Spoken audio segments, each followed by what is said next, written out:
Hi there. Thanks for checking out our portfolio of past projects. To interact with our map, simply click on one of the four filters in the top right-hand box.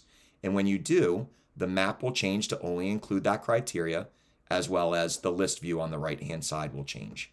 So for an example, if I wanted to search for services that we provide, I can search for an Atlantic blue roof.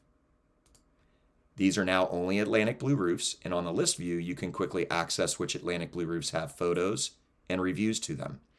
I see that these icons are black, so I'm going to choose it.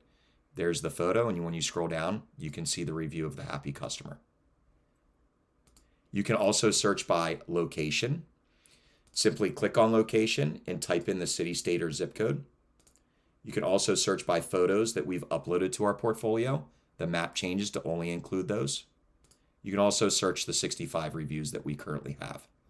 Down here in the bottom left is a map legend. You will see that multiple jobs are dark blue pins, means we performed more than one service for that customer. We really appreciate you searching our portfolio, and hopefully it will help you make a great decision. We hope to provide you an estimate if we haven't already. Thanks so much.